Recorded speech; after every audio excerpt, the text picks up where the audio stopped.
Media playback is unsupported on your device. Media caption: The blast hit during New York's Rush Hour. This is how events unfolded. A man is being held after an attempted terror attack at New York City's main bus terminal. Terrorists want win, Mayor Bill de Blasio said after a blast at the Port Authority terminal in Manhattan during the morning rush hour.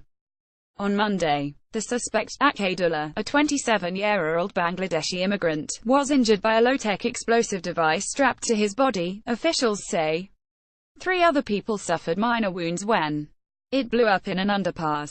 A photo circulating on social media shows a man, said to be Akadullah, lying on the ground with his clothes ripped and lacerations on his upper body. Mayor de Blasio said he was believed to have acted alone. Who is the attacker? Media playback is unsupported on your device. Media caption: NYC Police Commissioner. Suspect has burns and wounds to body. New York Governor Andrew Cuomo said this is New York.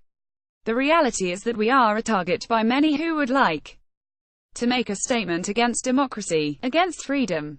We have the Statue of Liberty in our harbor and that makes us an international target. Image caption: Akadullah is a 27-year-old Bangladeshi immigrant. The explosion occurred at about 0730-1230 GMT. Andre Rodriguez, 62, told the New York Times, "I was going through the turnstile. It sounded like an explosion. And everybody started running." Another eyewitness, Alicia Vlodkovsky, told Reuters news agency that she had seen a group of about 60 people running. A woman fell, and nobody even went to stop and help her because the panic was so scary, she said. Nearby subway stations were evacuated, and the Port Authority bus terminal temporarily shut. It is the biggest and busiest bus terminal in the world, serving more than 65 million people a year.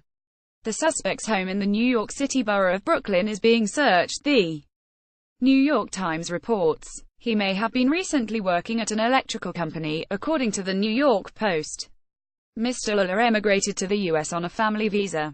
In 2011, the Bangladeshi government said he had no criminal record in the country, which he last visited in September.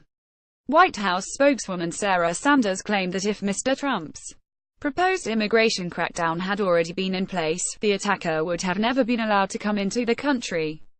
This attack underscores the need for Congress to work with the president on immigration reforms that enhance our national security and public safety, she added during a daily news briefing on Monday.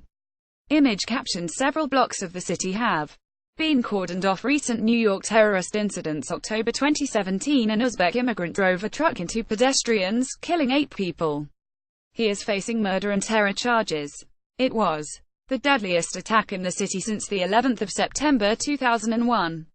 March 2017, a white U.S. Army veteran killed a black man with a sword in Manhattan, saying he harbored hatred towards African Americans. He was charged with murder as an act of terrorism. September 2016, an Afghan-American man planted pressure cooker bombs in New York and New Jersey. He was shot by police but survived to face court. October 2014, a Muslim convert was shot dead by police after attacking 2 officers with a hatchet. Police said he had become radicalized and the case was a terrorist act. May 2010, a car bomb was found in Times Square, the city's busiest tourist area, and defused by police. A Pakistan-born U.S. citizen was arrested and sentenced to life in prison in 2010. Are you in the area? If it's safe for you to do so, tell us how you have been affected by this by emailing haveyoursay@bbc.co.uk.